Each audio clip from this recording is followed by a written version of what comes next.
Rapping Retro Warriors, episode 424. Woo. As always, I'm your host, Justin Baker, and as always, I'm joined by viable human Chris Saturn. You didn't almost do it this time. I didn't almost say the old mean one.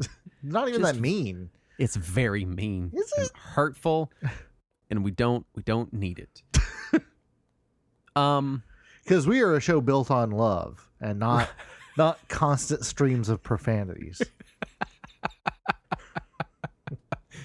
Someone the other day in the chat, they were joking, but they're like, yeah, Justin, you break the rules all the time. It says, no offensive language. You swear swearing. constantly. Yeah. And I'm like, yeah, no, I'm not gonna ever stop that. Sorry, it's not gonna go away. It just feels too good to do it. Right. I don't smoke. I don't drink. I don't do drugs. I don't drive over the speed limit. I gotta have some vices. And it's swearing and caffeine and breakfast cereal. And also, doctors seem to say that swearing is good for you these days. So I'll take it. I think it's just because doctors want an excuse to swear at people. You know what? If anybody is deserved to swear, it's some doctors. I think they're working up to being like, yeah, it actually helps the patient to call them a fucking idiot. I think that's what they're slowly working up to. You know, well, they got to start down. They got to start down here. By saying, actually, it's kind of healthy. And then later it's going to be like, actually, it's extremely good for your blood pressure for your doctor to scream curses into your face. It helps when your doctor says, how did you get that whole G.I. Joe up your ass? You fucking moron. Anyway. Let's... My week. Yes, sir. Second show of the night. Earlier we were wondering about how weird this show would be, and man, we're there. It's fine. It's fine. I bought an OLED Switch. Yeah? I did. How does it compare to the Steam Deck? The screen is way better. Nice. Obviously, it's an OLED. It's a very nice, right. OLEDs are very nice. Yeah. I'll say this, because I'd kind of casually wanted, I don't play my Switch very much. A lot of it is because the visibility in sunlit environments on the Switch is basically zero. And I play like while I'm sitting in line to pick my kid up a lot. That's like 5 hours of game time a week of me just sitting there in the car. And so being unable to play my Switch in the sunlight and living in Texas means that there's a lot of opportunities I would normally be able to play my Switch and I don't. And so I've been kind of casually eyeing it, but I don't play my Switch a lot. It's one of those things where it's like, I know I'm going to want a newer Switch at some point. I have too much money invested in Switch games that I'm not getting rid of. And I do want to have a good platform to play them on going into the future, kind of future-proofing, because 10 years down the line, I'm going to get nostalgic for Mario Odyssey or some shit, and I'm going to be glad that I have a decent Switch. Yeah. So I've been kind of hemming and hawing on it, and me and my wife were at Target, and she's just started her new job, and they gave her a sign-on bonus, and they had the Tears of the Kingdom Switch at Target. Yeah. And I was like, oh man, they got the Tears of the Kingdom OLED. And she goes, do you want it? And I was like, yes. Can I buy it? And she was like, well, I just got a sign-on bonus. Sure. So I got it. Yeah. And the screen is great on it. This is how much better it is. My wife, I have actually sat down with her and tried to show her the differences between like graphical fidelity of things, of like, okay, this is graphics all the way down, this is graphics all the way up. I remember one time I was talking to her about scan lines, and she was like, what is a scan line? So I got on RetroArch and I loaded up like Super Mario or something, and I showed her the game, and then I turned on like heavy scan line and CRT filters, and I was like, these are scan lines and stuff like that. And she was like, it looks the exact same. Which is to say, she just doesn't have an eye for these kinds of things, Like, I could show her a video in 4K HDR10 and then show her the same video in 720p, and she would not be able to tell you. Right. She would have no idea. I've met plenty of those people. Yeah, I'm not trying to, like, pick on her. That's totally valid. A lot of people, they just don't know. They don't have an eye for it. It's just not a thing they care about. It doesn't concern them in their entertainment. My wife was sitting on the couch next to me, and we were playing Animal Crossing, and she looks over at my Switch, and she goes, that looks real. And I go, what? And she goes, the screen on that looks real. And I was like, it's a real screen. And she's like, no, it's like so good. And I was like, you can tell that? I mean, obviously, she's playing on a Switch Lite. Yeah. And it was so good that she talked about it for 2 days and then went and bought herself an OLED Switch because she couldn't stand to look at her Lite anymore. And I was like, damn, Nintendo. Like, I don't know what kind of OLED you put in this, but it is eye-catching. Right. All that to say, I picked it up and then I wanted games to play on it. Right. And you couldn't play those old games you already have. Not my old dumb games. Yeah, I'm not going to play those old blocky games. Yeah, that poor Sony exec. Never going to fucking live that shit down. And I gave my original Switch to my daughter. Mm-hmm. And I just kind of assumed that, because my kid's not into games. She plays like games on her tablet, Sure. But it's like animal dress-up games or, kitten hair salon, shit like that. Yeah.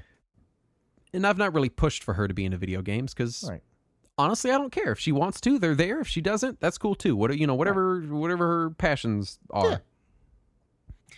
And so I assumed I would give her this Switch. She'd get bored of it in a week, and then I would take it back and hack it. Right. This kid has gone nuts. She has fallen in love with her Switch. She started her own Animal Crossing village. She is playing. She is progressing in it. I downloaded the demo for Kirby Return to Dreamland for her because she likes Kirby. Yeah. But Return to Dreamland, really any Kirby game, they're far too complex for her. Things like having to jump and push forward at the same time, too much complexity. She cannot, the idea of she's spending so much brain power jumping and knowing which button to push to jump at the right time that to also have to push forward while jumping to move forward, it's too much. Right. And it's just because that's just not a skill she's ever. Yeah, it's not a skill set she's bothered to learn. Yeah. And so I fully expected, I was like, Return to Dreamland is going to break her. She's going to be like, it's fun. I like Kirby. It's cute. It's fun, but it's too hard. Yeah. And I played through it with her a little bit, and she was, well, I want to play alone. So she played alone, and I watched her, and when she got stuck, I'd be like, well, you have to go over there. You got to cut that rope, or you got to do this thing. Right. And Kirby has 3 buttons. Mm-hmm.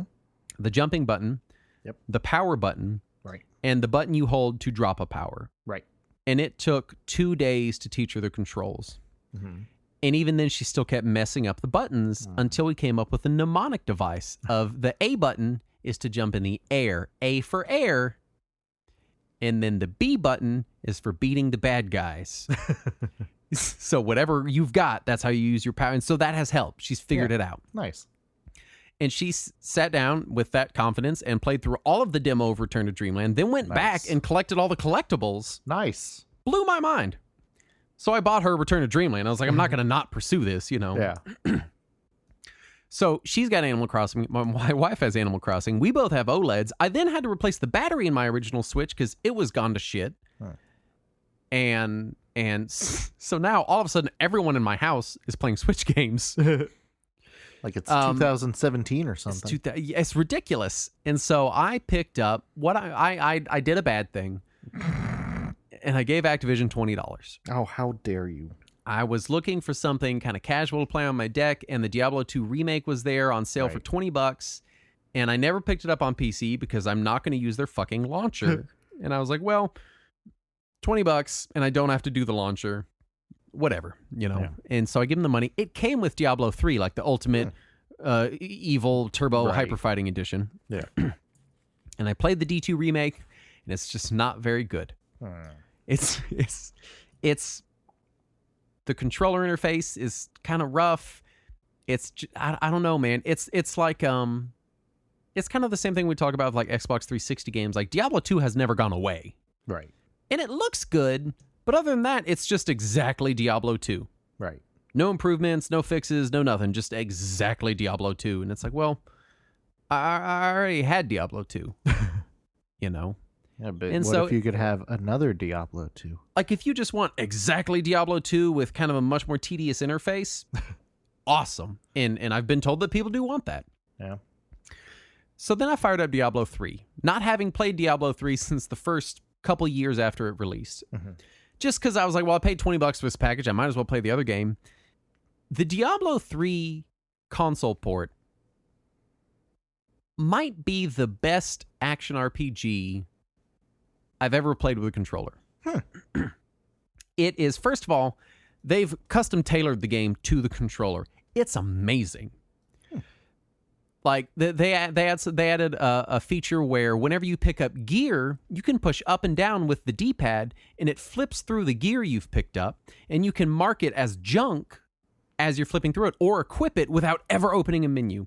And they put these little arrows on it, so each piece of gear is broken down by attack power, defense power, and health regeneration, and they have little green arrows. So if it's like 3 green arrows pointing up next to the sword, you know that that's going to greatly increase your attack power. Or if it's 2 red arrows pointing down next to the shield, you know that piece of equipment is going to greatly reduce your defense. So you know how to mark it as you're playing. So you're still playing the game. And as you're playing it, out of the corner of your eye, you're flipping through gear you're picking up and equipping it and marking it as junk.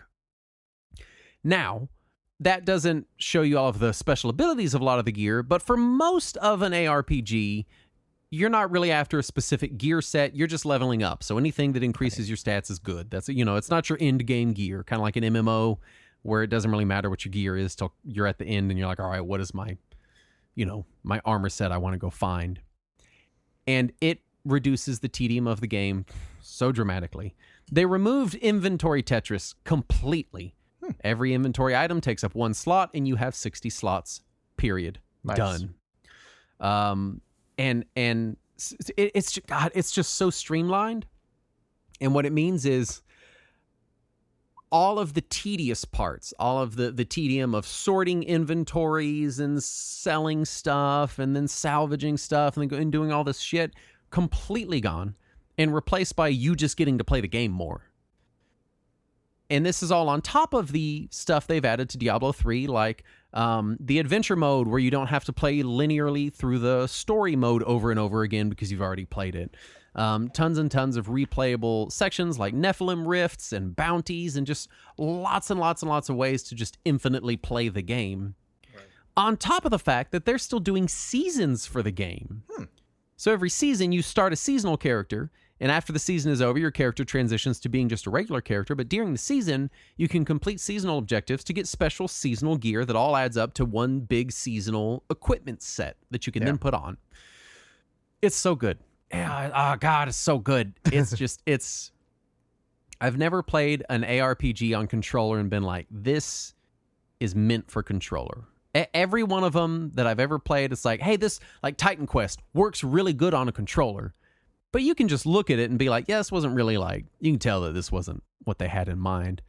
The D3 console port is amazingly designed for the controller. I'm so upset that they then made other Diablo games that don't use that same interface. I'm like, why the fuck would you do that?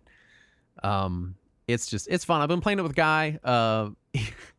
I started the game being a Diablo 3 veteran, mind you. Mm-hmm. I've played through the campaign many times. Right. I start the game, and in a couple of days, I'm like level 40. And I tell Guy, hey, I'm playing Diablo 3 on Switch. And he was like, I'll pick it up and play with you. The next day, he's level 55. And I'm like, it's been like 15 hours. What are you doing? So a lot of my playtime was me trying to catch up to him so we could then play together. And I think I'm, if not at parity with him, maybe a little bit past him now, and I've started a second character. But it's just, man, it's so good. I don't love giving Activision money, but man, Diablo 3 is great. Thankfully, it's physical, so you can buy it used on Switch and get all your Diablo 3 fixes. I also picked up Vampire Survivors, came out on Switch. I've not gotten to try out the local couch co-op yet. Man, but I that's did the part pick it that I up. wanted to know about. I've updated my copy on everything, so I could just check it out myself. But I was hoping that since you actually have other people in your home, that you could tell me. I was gonna do it, but then I picked it up like earlier today, and I was busy tonight doing the shows, and this weekend I'm at the convention, Right. so it's just Makes sense. Well, bring it I've with been you to playing the it. convention and make people play it with you. Yes. I have to run 10 hours of games. I can't imagine the middle of my campaign. I'm like, hey, y'all want to just play Vampire Survivors instead of D&D or whatever? Like, Well, you guys all this died shit, right? already, so all your characters die, and in the afterworld is you have to play Vampire Survivors with me. You know what? It could be the perfect way to finally have people to play local multiplayer games with. Yeah. It's just, I'm running the RPG where we all play Crystal Chronicles with our own Game Boys attached to the GameCube. So yeah, just playing a lot of Switch. I can't believe the eShop is so bad. Can I just bitch about this? Yeah, it's really bad. Also, on my old Switch, I deleted my profile off of the Switch, and it still has all my games on there, and I have to go and individually delete all of them off of there. Even the ones that are archived, which means their data isn't even really accessible. They're like zipped up and half deleted. It's so fucking tedious. And it sucks a lot. So I'm annoyed at that. Also, the eShop, I bought my wife some games. I bought her P-Cross S, nice. Unpacking, and Clubhouse games because she wanted something to play in addition to Animal Crossing. Yeah. And she's really enjoying Unpacking. That game gives me like anxiety. I can't do that. It's that is a relaxing game for me. Oh, it upsets me.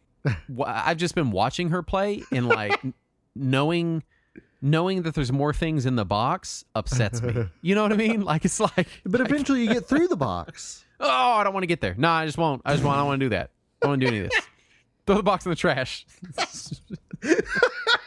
Is that how you handle actually moving too? Just like throw all the boxes in the trash. We're starting over. You know what? Every time I move, I end up with a few boxes of just kind of random junk that it's just like mixed up different rooms, and I'll set it aside for a month. And if it's still there and I haven't dug in it, I throw it in the trash can.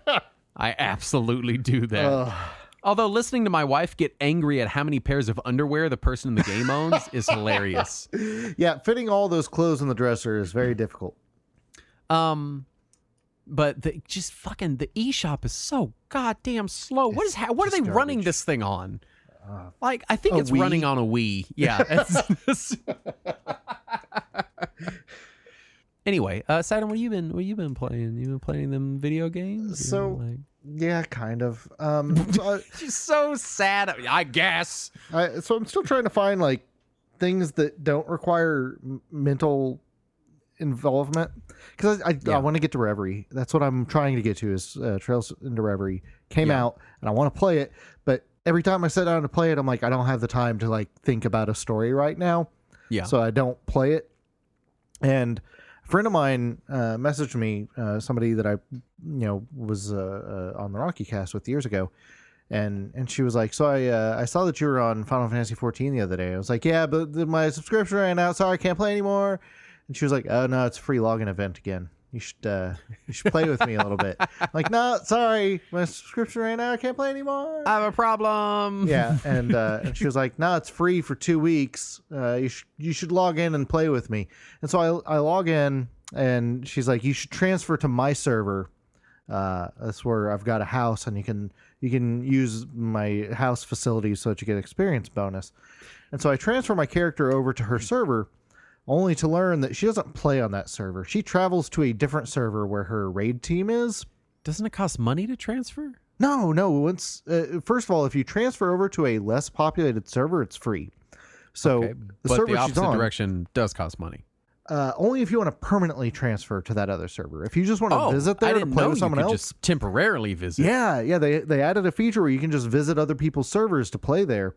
And it costs nothing. You just transfer your character for a little bit, and then you move back home when you're done. And so she spends all of the week over at this other server with her raid team, and only comes back to her server on the weekends. And so I'm like, well, I'm not going to have any time at all to play with you. And she's like, that's fine. You can use that time to vacation home in an MMO. Basically. All right. So that's.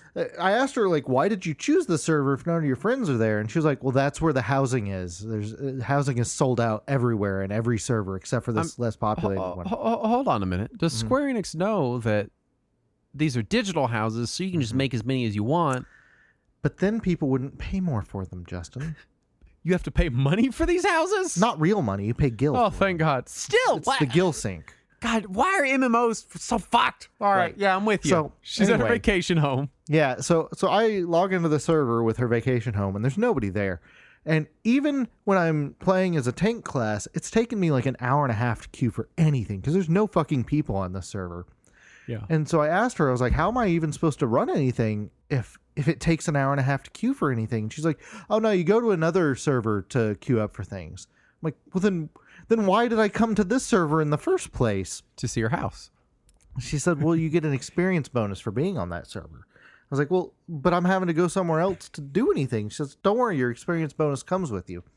And so this experience bonus is anybody who lives on a low population server gets a bonus anytime you're less than level 80. Okay. And I was like, well, this can't be that worth it. And so I go and I just do one dungeon and I gain 2.5 levels. Oh my God. All right. Yeah. And so yeah, it's a huge boost. And so within the 2 days that I played it before I was like, all right, well, I'm done now again, I managed to get all of my characters up to about level 65. Mm-hmm. So or all of my classes rather. It's just one character. Yeah. But it's still very addictive. So I can't trust myself to keep playing it. But it is still fun and it is mindless. Yeah. I'll give it that. Yeah. Well, and it has excellent controller support, by the way. It does. I used to play. I played Ninja, and it was real fun to play on controller. It was fun. It was almost like a brawler. As I went through all my different jobs to level them up, I realized half of my abilities are gone now from back in the day because they've just streamlined it. Yeah, they streamlined and simplified everything, and so everything is much easier now. But I have so many fewer abilities than I used to have. And Ninja is one of the ones that lost a handful of things. Yeah. Yeah. Ninja was pretty, like, I didn't ever really invest in other classes other than like 10 levels worth just goofing off. Right. But Ninja always felt pretty complicated. Yeah. A lot of timing stuff. You have to remember what those 3 things are in which order to I had a cheat sheet. Yeah, I'd have a little cheat sheet with it all written out, and it became an ordeal. Yep. Let's do the news. Okay. Capcom and Nickelodeon announced TMNT DLC for Street Fighter 6. It will cost about $100 to get all of it. That's why? Well, you got to have your turtles, Justin. $100? I saw some pictures online of people using the character creator to make off-brand fake Ninja Turtles as a protest. Like Ninja Turtles GoBots kind of thing? Yeah, basically. It's like people painted green wearing not shells. With like a backpack on? Yeah, basically, yeah. Just a ninja bandana. Weren't the Ninja Turtles in a fighting game? What fighting game were they in? TMNT Tournament Fighters. God damn it, Saturn. That Nickelodeon All-Star Brawl. No, they were in like a Mortal Kombat or something. Or really? Killer Instinct was Battletoads. Yeah. They were in... Oh, what were they in? Oh, it was that DC fighting game. Injustice? Yes. Pretty sure they were in like Weird. Injustice 2 or some shit. Bizarre. Yeah. Quake 2 gets a sudden remaster. Released on multiple consoles, adds console-specific features, 8-player split screen, and source code for modding. Yep. Original dev team was credited on release. Yeah, that shouldn't be news, but here we are. Yeah, they added in all of the stuff that was specific to the PlayStation and N64 versions. I'm guessing because QuakeCon either just ended or is still going on, so they have all the QuakeCon sales. I guess it was kind of tying with that. Right. Well, if I might maybe I'll pick it up on my OLED Switch. Is it on Switch? Yeah, it's on Switch, it's on Xbox, it's on PlayStation, it's on PC, and it's on Game Pass. I can enjoy my new game console by playing a 2013 action RPG and a first-person shooter game from the 90s. That'd be perfect. Fans ported Super Mario Maker to the TI Inspire line of calculators. It's a neat-looking thing. Did you watch the video? Oh, it's cool. Yeah. It's real cool. I don't know how long it's going to exist. Yeah, me either. Because it's just straight up Mario Maker, with the logos and everything. Like they ain't fucking around. Like the only Mario. difference is instead of it using the cute Mario Maker interface, it just has drop-down menus. Yeah, but otherwise it looks like Mario Maker. But man, God, could you imagine being a high school student in algebra today, having full-on Mario? Well, I guess kids also just have their smartphones. They can sneak stuff on those now, and smartphones run Dolphin now. I had to bring a ding dang keychain with Tetris on it to class because we couldn't play anything else. Speaking of Dolphin, Dolphin adds Wii Connect 24 support. Yep. So now it's just straight up a Wii There's no difference now. They just got to add the Weather Channel and you're done. I remember the Weather Channel shut down, Justin. I used the Weather and News Channel all the time on my Wii. I was like, hell yeah, Weather and News on my TV. You remember the Everybody Votes channel? Yes, I do remember Everybody Votes. That was my ex's favorite thing. Like she would wake up early to go play with the Everybody Votes channel. And if I hadn't made it into the living room yet, she'd shout what today's vote was from the other room. I don't remember what any of the votes were. It was always like dumb, inconsequential stuff. It was just like oranges or apples. Like, yeah. Like wake up early or go to bed late. Dragon Sword, a canceled N64 PS1 game, is being finished and released on modern platforms. I'll be honest, it kind of looks like butt. It does, yeah. I was trying to think of a nice way to say that, but yeah, it looks bad. I mean, it looks like a game of that era. Yeah, so it looks bad. Yeah, it looks like butt. But cool. Yeah, I'm glad it's getting a release, but yeah. Microsoft is closing the Xbox 360 marketplace in July 2024. Purchased games will still, for now, be downloadable, and backward compatible titles will continue to be available after the shutdown. Yep, but you can't buy them on an Xbox 360. You have to buy them on an Xbox One or Series X or S, and then you can, if you still have a 360, download them onto that 360 if you want. But you will not be able to purchase them directly on the Xbox 360 anymore. It's a shame.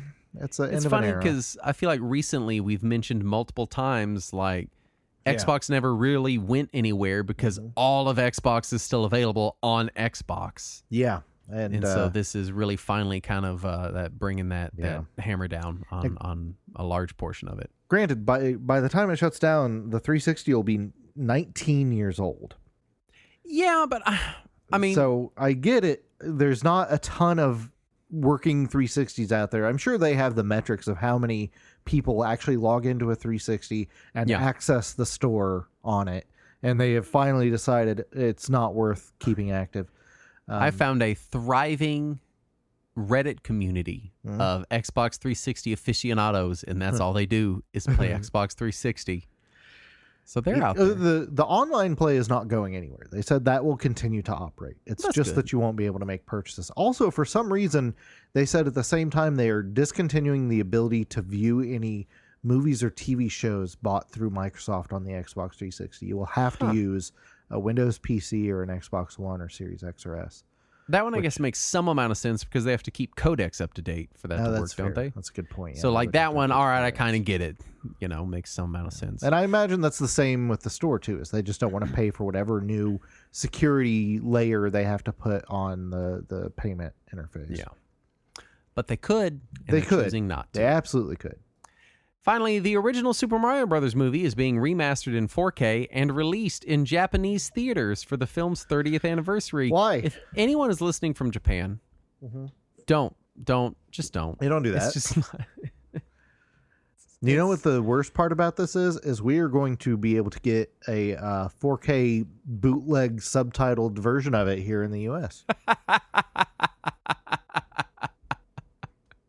No, I'm not going to get that.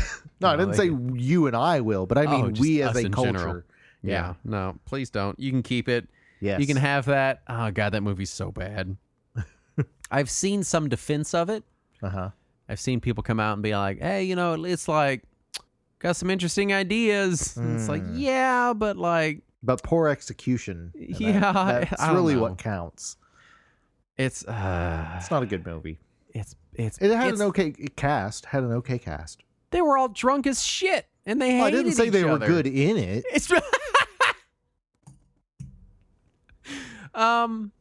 Which brings us to our topic at hand. Speaking of drunk as shit, which is Shigeru Miyamoto. Yes, who is the funny old man who gave a thumbs up on that episode of Jimmy Fallon. That's it. Show's over. We covered it all. Figured it out. Saturn put in these scope notes. If you're listening to our show and aren't familiar with Shigeru Miyamoto, welcome to Retro Gaming. There's a lot of fun games for you here. We'll cover all of them. It is important to note this is just kind of a brief overview, kind of in the same vein of our other, person specific episodes that we've done. Oh no. And if Miyamoto dies before the release of this episode or shortly after, we do not accept responsibility. It's just a coincidence, and we're very sorry. We did kill Blizzard with our Blizzard episode. Exactly. That was what I was referencing here. We did our Blizzard episode, and then a week later, they're like, you guys have phones, don't you? I do want to say that a lot of other people online and books, et cetera, have covered Miyamoto in super, super depth. So if you were looking for a deep, deep dive into Miyamoto and his history and his life, this is not it. This is just us, riffing on what we think is video games. Yeah. And not only that, but there's just not a lot known about the guy. There's a surprising amount, but not in super, super, super depth, because he doesn't talk much about some of those things. He doesn't, and I think a lot of it is contractual obligation, right? Because he's still at Nintendo. Yeah, and I also learned that he is more likely to speak to Western press than Japanese press. Interesting. And he also doesn't typically have his picture in Japanese media, and so he is more likely to be recognized by Western fans than Japanese fans. That's very strange, right? I wonder, man. That's weird. Yeah. That's real weird. Anyway, we'll get into it. Saturn, tell me about Shigeru Miyamoto. Okay. For the next half hour, please go. Please don't begin. Oh my God! How old is he now? He is 60s, right? Late 71. 60s? Oh my God! Oh no, sorry. He's turned 71 later this year. He is 70. Man, I guess I didn't realize he was that far up there. Yeah, he was born the same year as my mom. Man, getting up there. Anyway, Saturn, tell us about Shigeru Miyamoto. He was born in November 16th of 1952 in Sonobe, Kyoto, Japan. Excellent. That's it. You wrote First Encounters. And you wrote, we have not encountered him. Yet. We have not yet encountered him. As far as initial thoughts, initial encounters, it's I was born in 88, so I the N64 era was really the first era of video games that I was like fully on board and aware of everything from the get-go. Like we had an NES, we had a Super NES. I don't remember like seeing them release, and so by the N64 era, Miyamoto was pretty well established. Yeah, kind of in Nintendo canon and fandom. And he was always just known to me as the guy who made Mario and Zelda single-handedly. Nobody helped. He did all the programming and the music and the sprites and the art and everything. He chiseled them out of a raw game and just released it to the world. And he went to the factory and made all the chips and put them in all the cartridges. Like he was Mr. Nintendo. He was the person that did all of it. He was and to my grade school brain, like that's what that was him. He was the guy, And honestly, if you ask Nintendo Power between like 88 and 97, that's pretty much what they wanted you to believe about him. Right. Absolutely. Yeah. Go ahead. I also I was a few years before that, obviously, but it was Nintendo Power and magazines like that would occasionally mention him in the 80s and early 90s. Right. For some reason, I had gotten his name completely wrong for several years. What did you think it was? Well, this was I was not super fluent in Japanese culture when I was 7 in Texas. Yeah. Okay. And so I would mix up things that I would see, and for some reason, for years, I thought his name was Shigesato Miyamoto. Okay. Presumably because I'd mixed it up with another name that I saw in one of these magazines. Or maybe one of these magazines misprinted it and I just went with that. Right. And it was like 10 years later when I suddenly was corrected by a friend of mine. And I've still never lived it down in my head. Mm-hmm. Yeah. Well, there you go. Now we can all publicly live your shame. Yep. Let's get into history, starting with early life. Yeah, so there is quite a bit here, but I'm going to skip most of it because we're not that show. Anyway, he was born in Japan. The end. No, his father was an English teacher, which is weird because Miyamoto has stated that he barely speaks English. Yep. So I wonder if maybe he just didn't pay attention or if his father refused to teach English at home because he wasn't getting paid for it. I don't know. As someone with a child and being tasked to teach them things, I could totally see it. Yeah. I could absolutely see him being like, I don't care. And then his dad being like, all right, fine. Like that's famously, there were wooded areas and small caves near his home, and that would inspire the Zelda series. That's one of the few stories that he tells about his childhood publicly. Yeah, that's kind of a weird, kind of one of the foundational Miyamoto anecdotes, legends, myths, whatever you want to refer to them as. Exactly. We never get really details about these caves. Right. Or it's just, there is these caves, I would explore them. Zelda came out. Somewhere in Kyoto, there is a forest with caves. Anyway, probably there's triangles Octoroks. all Don't over these worry about it. caves. And I had this idea for these cool triangles. There's land octopus all over the place. They just spit rocks at you constantly. Yeah. And then presumably he learned to play the banjo during this time. I don't know. Anyway, then he started working at Nintendo in 1977. Skip ahead a couple decades. Right. The important part. Here he is. So his first notable work at the company was creating the art for the arcade game Sheriff, which I only know from WarioWare, to be honest. Mm-hmm. That's not a very notable game, but it is in WarioWare, so I've played it. And then famously, when Radar Scope underperformed in arcades, Miyamoto was tasked with converting the existing cabinets into something that could sell. Mm-hmm. So he got help from Gunpei Yokoi and created a game where you control Popeye as he saves olive oil from Bluto. Yeah. But then they couldn't get the rights to that, so instead they made Donkey Kong. And here we are. Yes. With Donkey Kong. Yeah. What do we know what he was actually hired on to do? Artist was his original title when he was. So they had an artist converting arcade machines. Yeah, it was so early in the era of video game design that it was just like, oh, you can design a thing, you can design anything. Yeah. Yeah. So absolutely. And then Donkey Kong was obviously a runaway success. Yes. Kind of out of the gate. Right, and then it led to sequels. You had Donkey Kong Jr. and Mario Brothers and Donkey Kong 3.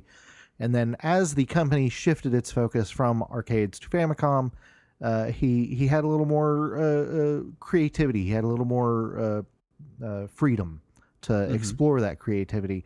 And he specifically said he wanted to get away from the score-driven games that were the focus at the arcades, and he wanted to focus on gameplay first in his games, which has really become, the driving factor of all video games.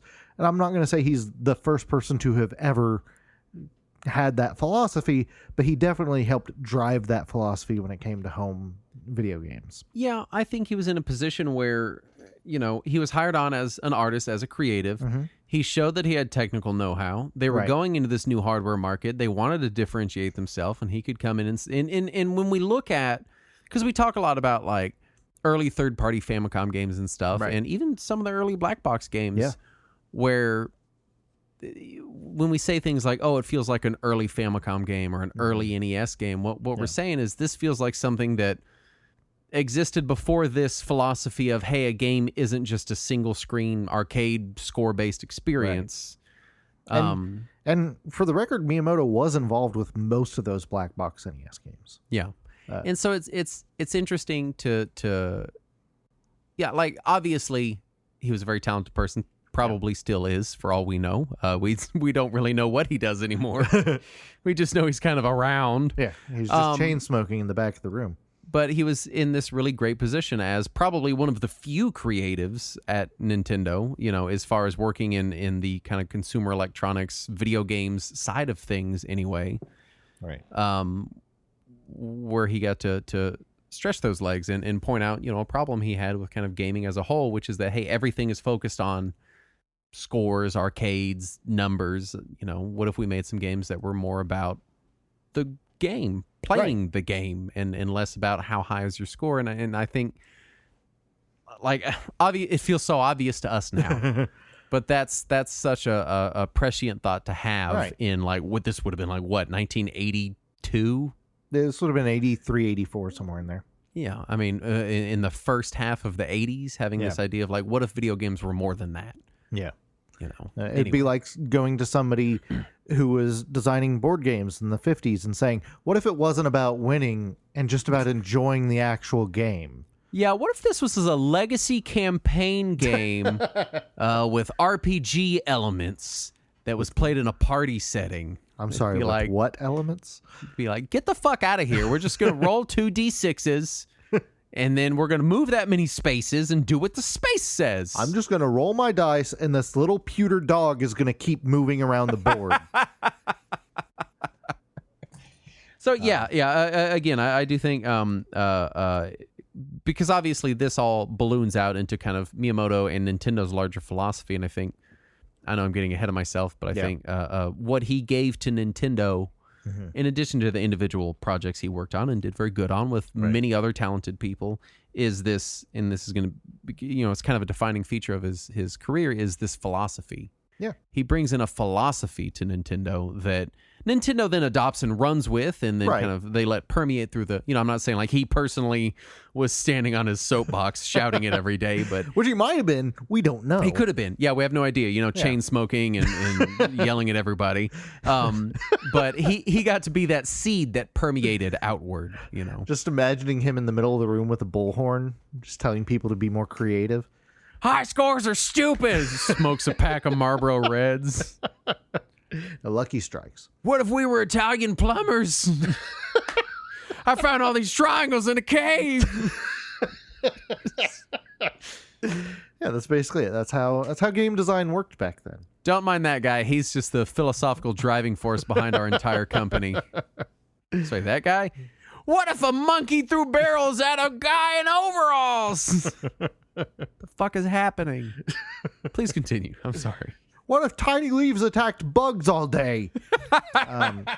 So anyway, we got the games that came from that philosophy. You got Super Mario Brothers, you got Legend of Zelda, and like Donkey Kong, they were not just a success. They were I want to point out that in the notes phenomena. You put in parentheses next to Super Mario Brothers a proto Balan Wonderland. Right, Wonder World. Wonder World. I always do that. Yeah. I always call it Wonderland. Even reading it, you still did it wrong. I just don't think Balan Wonder World deserves world status. I think at best it's a land. I'm just saying it. What if I told you that the next spinoff will be Balan Waterworld? Oh, with Kevin Costner? Kevin Costner will be there. It'll be great. Yep. All right, man. That'll be fantastic. So yeah, after Mario and Zelda, naturally Miyamoto pretty much carried Nintendo forever since then. Yeah. The games that he's made and their sequels have formed the foundation of Nintendo's domestic and international success. And because of this, he was able to kind of step back and take a higher level role during the Super NES era. He still did some design work, but he mostly worked as a producer on pretty much everything they put out in the 90s and mostly since. And several developers and designers worked directly underneath him and then also found their way to success. Among those being Eiji Aonuma, who is the head of Zelda now, Yoshiaki Koizumi, who has done a lot of work on both Mario and Zelda these days, and Satoshi Tajiri, who would go on to create Pokemon, and many, many others. But those are the ones that have specifically said that they worked directly with him. Yeah. It's interesting that, because really, at least in the West, where apparently he's more well-known, it seems like his name is still well known in Japan, just not his face. Yeah, it seems like it was not until the kind of the Super Nintendo era and beyond that he was really treated as like, oh, this is the guy that did Nintendo. This is the Nintendo guy. Right. It's interesting that he was already kind of taking not a backseat role, but a more general purpose, hands-off role by the time we were realizing what this guy has done and what he has contributed to gaming as a whole. That by the time it was really like everyone on the playground knew who Miyamoto was, he hadn't really like hands-on made a game in years. Right, yeah. He'd been the guy looking over their shoulder that was like, hey, what if you pulled plants out of the ground and they attacked dogs and you had to put pellets in a spaceship? Basically, yeah. It's interesting that, and I think this is the smartest thing Nintendo did with him is they made him an idea guy. Yeah. And when you hear him talk in the interviews that he's given, everyone always wants to quote his interviews because they're like, yeah, he had these really wild. He'll just say weird shit. Yeah. He'll just show up and be like, what if there was a game where all you did was comb Star Fox's fur? I wanted to do that. And then at the end, he would join a band and play the guitar. and he's in these interviews saying all this weird shit. And we all always want to kind of look at it and laugh at it. And for years, the press would be like, oh, Star Fox brushing game confirmed. And then they all seem to kind of catch on to the fact that this guy just shows up in the room and just spits out ideas over and over and over again. Yeah. And then when people pick one up and do something with it, he'll experience it and give his feedback on it. Right. And that's just kind of what, as far as we can tell, what he has done and still does at Nintendo is he'll show up, have an idea, someone makes a thing from that idea, he'll mess around with it and say, all right, well, what if climbing trees was... Cause he had that whole fucking thing about Breath of the Wild and the tree climbing. Yeah. And like that's what the story was. All I wanted to do was climb trees in Breath of the Wild. Yeah. And like sometimes you got to wonder, like, does he even know that they're making video games out of his ideas, or is he just like not, like... And I kept reading over and over that people said that he would playtest all of his own games and he refused to let anyone else playtest them until after he had. Yeah. And often he would playtest them extensively. Yeah. And so yeah, he did just kind of like come up with ideas, make something, and then play it enough to see if there was fun there. And if there wasn't, trash it, move on to the next thing, or change it, or whatever he has to do to make it into something that is fun. Yeah. And so I think obviously for someone like him that is kind of a wellspring of just weird fucking ideas, right? Like, yeah, he played the banjo when he was a kid. He'd probably never be like, what if there's a game about playing banjos? But he'd be like, what if there's a game where you were the string on a banjo and you had to avoid getting plucked by the player's finger, but then also the finger had a face, and like that's the kind of shit he would come up with. Yeah, but instead he ended up coming up with something where you conduct an orchestra with a Wii remote. That was his evolution of his banjo playing. And I think on a long enough timeline, you see the strengths and the weaknesses of letting, kind of this, I think in the West, this is the kind of role that we would have people that are like, oh, they're the vision officer, or, like these goofy, like I'm sure his title is just producer or something. In Nintendo. No, he has a goofy title now. We'll get to does that. he? Yeah. Really? Okay. But it's interesting to see like the successes and the failures of like, because there's a name, I don't know if it's in your notes. There's a name for this design philosophy. What do they call it? It was a K word, Kyokan. It's a Japanese word that means feel one with. And it's this philosophy where he's like, I want people to have these connections to these games, basically. Right. Yeah. And I go ahead. I was just gonna say that he keeps like turning his hobbies into games. Yeah. Throughout all this, because we see things like Pikmin, he said, was based on his love of his garden. Yeah. And Nintendogs is based on his love of his dog. And Wii Music was based on his love of his banjo and all his other instruments that he plays. Yeah. So he takes things that he likes in his life and is like, what if this is a video game? Mm-hmm. And I do think that it cuts both ways, right? Yeah. Sometimes you get amazing ideas like Pikmin. Right. And then other times you get ideas like, Star Fox Zero, where you're like, what the fuck were you thinking? You took a perfectly good game and just ruined it. Why did you do this? You made it so much worse just by using this stupid tablet. Right, because it's this dedication. Sometimes it strikes me as like, I was listening to a podcast today and someone was talking about how they interview a lot of older musicians, and he's always like, yeah, these older musicians, they always think the work they're doing now is their best stuff. And the joke is like, obviously it's not. Paul McCartney is not making his best music now. It's just not, it's not true, And I kind of, sometimes I feel that with Miyamoto, where it's this dedication to this idea of like, just what's fun. And sometimes it's like, man, that's great. Yeah. to make sure that it's fun, but sometimes you're trying to stick it in there, when maybe it doesn't. Maybe we don't need motion controls for Star Fox Zero. Maybe it would be the best Star Fox game ever made if it didn't have forced motion controls. And maybe there is some creative or some executive meddling there. It could be like, sure, he has an idea, and then corporate comes in and is like, yes, but it needs to use this gamepad in some way that is important and relevant to the game. And then he has to redo his idea around, how do I make this work? And you get Star Fox Zero. Very possible. Yeah, I don't mean to put all my eggs in my Miyamoto basket that I made and I keep in my bathroom. I do have a Miyamoto little shrine. You do.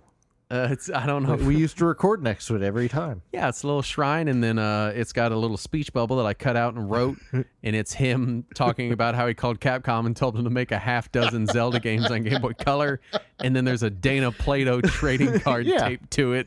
Right. Just like everyone else's Miyamoto shrine, Justin. You didn't have to explain it. You guys all have Miyamoto shrines, right? I've got one. Do you not have one? It was in front of my NES. No, it was on top of my NES. That's what it was. That picture just hangs on the wall now. It's behind me. Where were we in the actual proper show? So we were getting to the present. Yes, so the now times. Over the years, he, but especially in the last 15 or so years, his major franchises were all taken over by new talent and new producers and people who know how to advance his vision, but he does still supervise. And following Wada's passing in 2015, which we covered back in our second episode. Oh man, the long ago. Yeah, Miyamoto was made acting representative director of Nintendo, which he then stepped down from once Kimishima was made president. And since then, he was appointed creative fellow, which is his current title. Fellow. And he continues to provide feedback and supervision throughout the company. Creative fellow is the saddest title. Yeah. Hey, what's that guy do? He's just kind of like a creative kind of fellow. Like, that's all he really... Who is this charming creative fellow you have here? I think it'd be more like, who's that guy that's smoking like 10 packs of cigarettes and screaming at everyone? Who's that guy who won't stop laughing but keeps stopping to cough all the time? He was shouting at me about how we need to make a game where Luigi sucks things. I don't even know what that means. You'll know by the time he's done. Then he was talking about ghosts for a while. I don't know what the fuck. And then corporate just told us we have to make a game out of that. I don't really understand what we're supposed to do here. And it has to connect to a Game Boy for some reason. Yeah, for some fucking reason.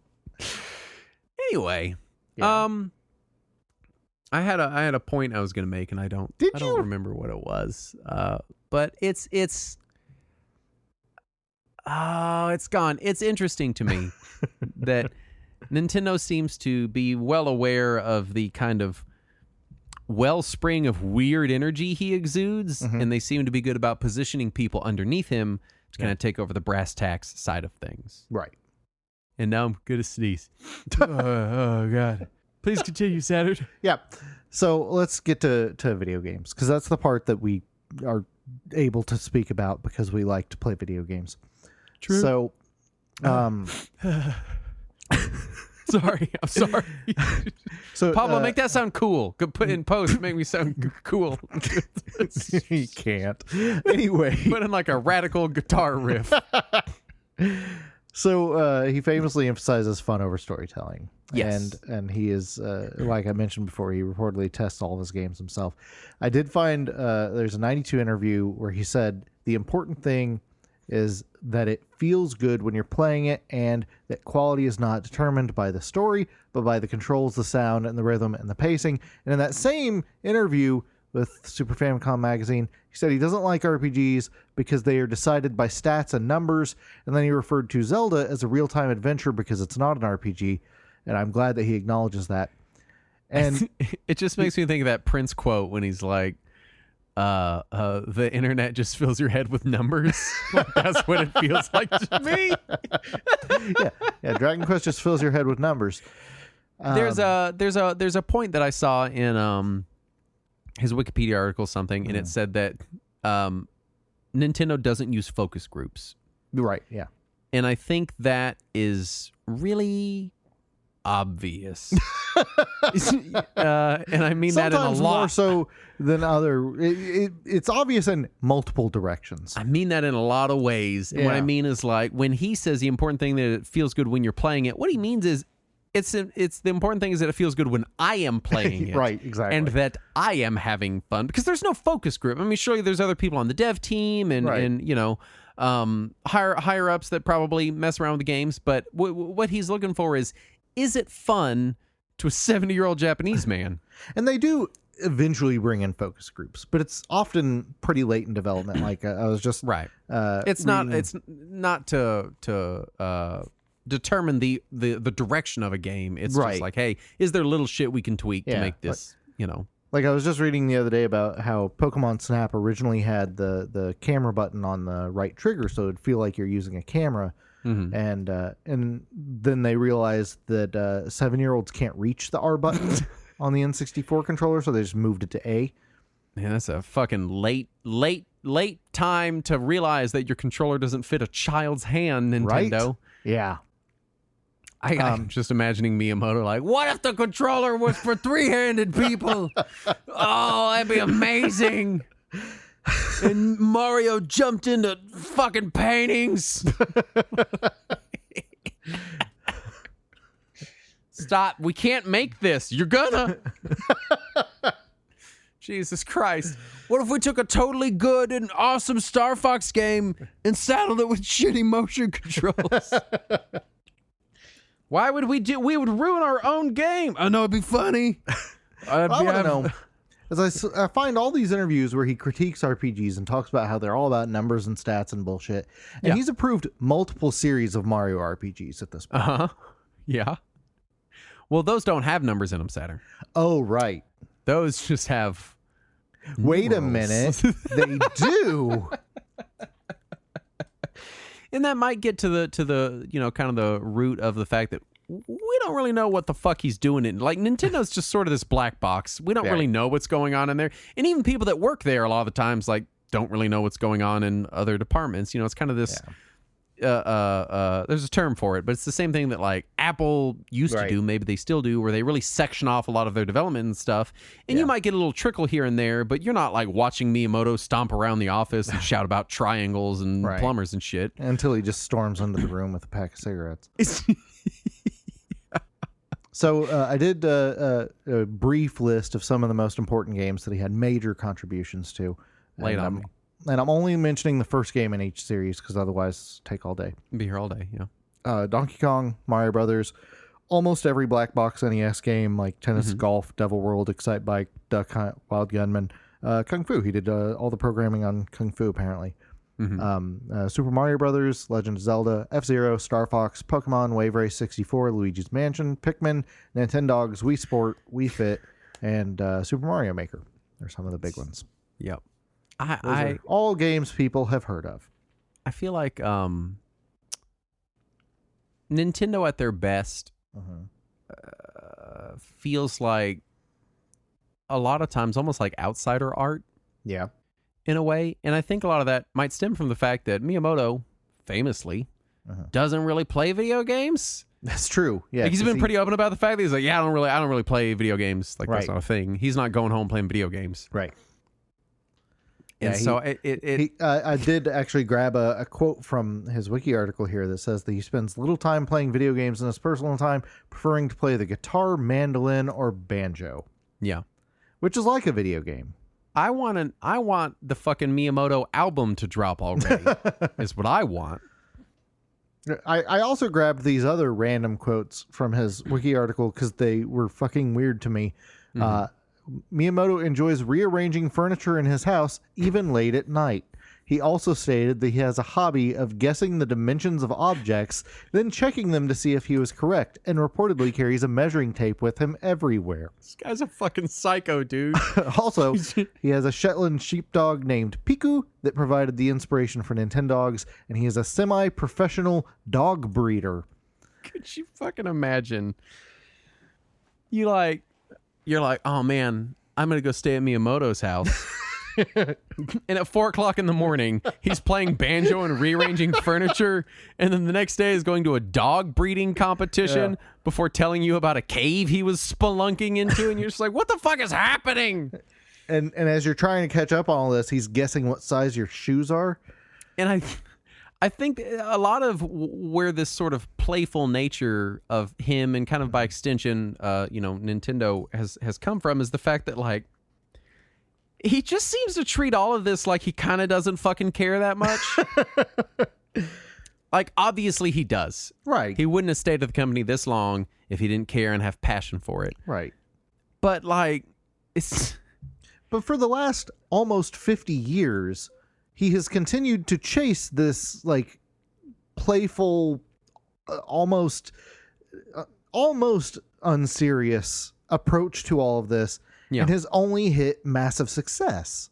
So why would he change that? It's this weird outsider art, and I think that maybe part of that success is that he cares. He obviously doesn't want to make a flop, Right. but he just wants to show up and do a thing that sounds fun. Yeah. And I just can't even imagine his fucking life. Like going home, playing his banjo, listening to bluegrass music, rearranging his kitchen dining room, 2 o'clock in the morning.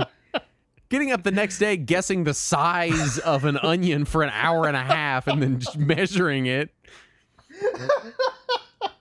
Like, this guy sounds like a fucking nightmare to live with. You know what I mean? I just imagine him, like, walking down the market being like, that radish is 0.4 meters.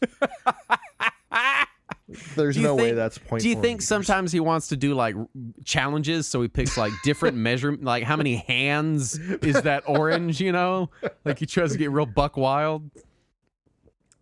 I don't know. It's always, I think a lot of the kind of the spirit that he exudes is this, again, it's this playfulness, it's this weird, almost outsider art kind of thing, because certainly somebody that actually, like, is serious about video games would never put motion controls into Star Fox Zero.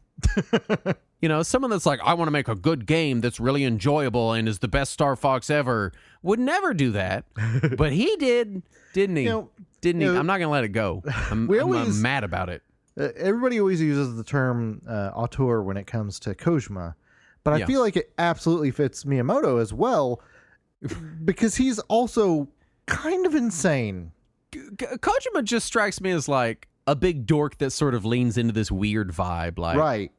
Miyamoto sounds like a crazy person. Miyamoto sounds like the guy that you would, like, be your college roommate for one semester, and you would tell the story about this weird fucking roommate you had for the rest of your life. The guy who kept moving the table around in the middle of the night. Yeah, you're like, I came home and it's like 3 o'clock in the morning and I'm drunk and he's stone cold sober. He just got done smoking his 50th cigarette for the day, and he's got a tiny measuring tape, and he's measuring my desk chair, and I'm like, what are you doing? And he just says, I wanted to see if I was right. And I don't fucking know what that means. He sounds like one of those people that sounds I know we're making fun of him a little bit, but because it's fun. He sounds like one of those people that is probably a wonderful joy to be around for like an hour.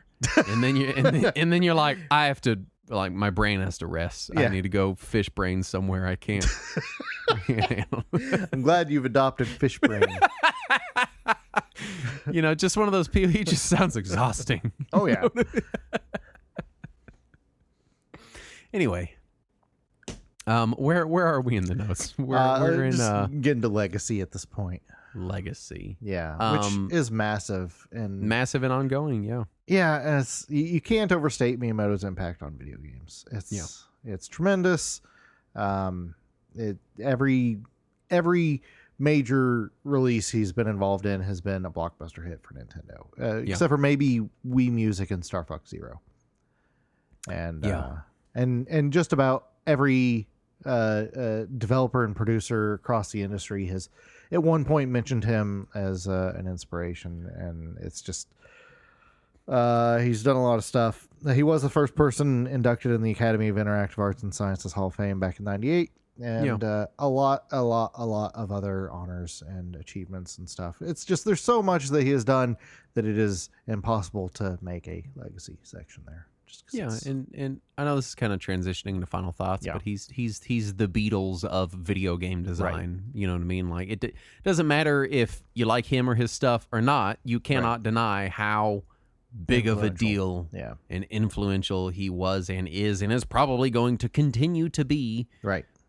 into the future. I mean, he's going to be like 95 years old, like shouting about how we need to make a measuring tape game for the Switch 2 or whatever, you know, like. Where is my measuring tape game? Yeah, where the fuck is it? Wait, wasn't there something on the 3DS that would let you measure things with the camera? All I can think about is Wii Fit when you stand on the little Wii Fit board and it goes, measuring. That's obese.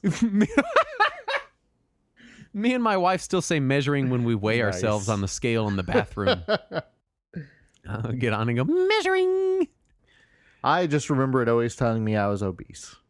My wife and I, our song is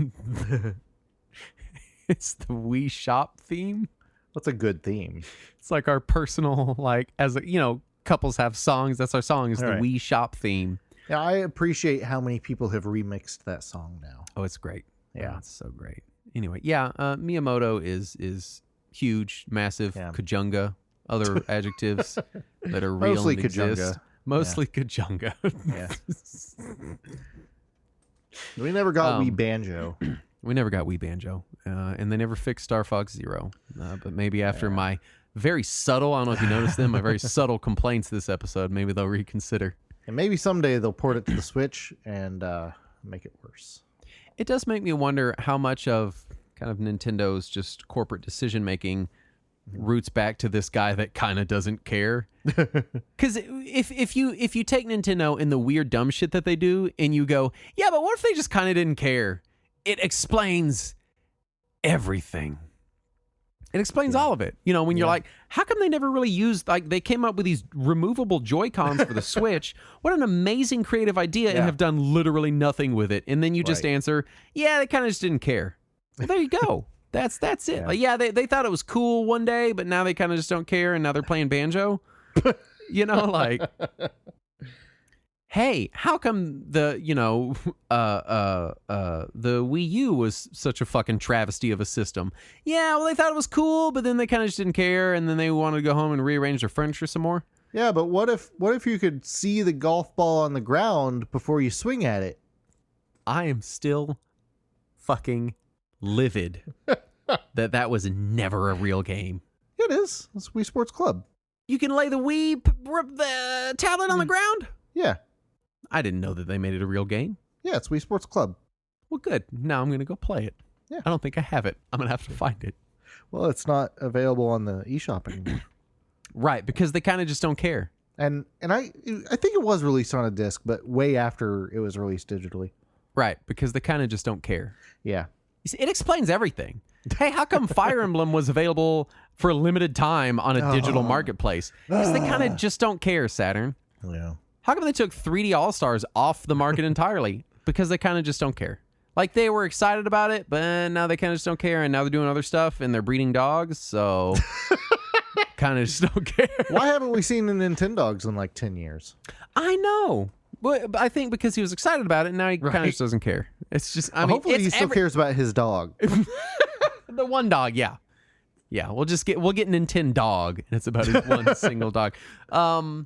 Yeah, Miyamoto, what else can we say? Lots, but we won't, because here we are at the plug, where I tell you that we have Patreon at patreon.com/retrowarriors, where you can get fun things like our last episode, Uncut, that was 2.5 hours long. I was awake for part of it. The uncut version was almost 2 hours and 40 minutes. It might be the longest show we've ever done. Yeah. I only have 222 on my recording. I don't know. I got to check. Maybe mine's too long. That's not good. Still, it was almost 2.5 hours. Yeah. There's a cricket on the floor near me, and I don't want it to jump on me. But I do want you to know that we would love it if you went to our Discord. There's a link in the show description. we also have a red bubble and shit. Yeah. Can we give an update on that cricket again? He's gone. I saw him, and now he's crawled somewhere I can't see. We want to thank the following patrons, starting with Millie's Homemade Ice Cream is the best ever. And Nicholas Perfect. Petros. Raid. I'm not sure how to pronounce that, and I apologize. Retro Video Game Zone Jason. Robert Carrier.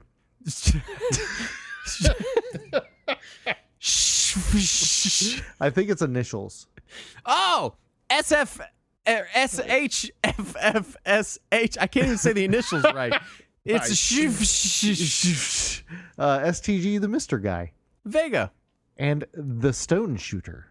All the patrons we want to thank for their kind donations that help me keep the crickets away from me so that they don't jump on me. Well, they're afraid of Right, that's what it is. The shushing noises is what scares them away. My cat is so confused right now. Anyway, thank you so much for listening. We'll be back next week. And as always, let us cling together.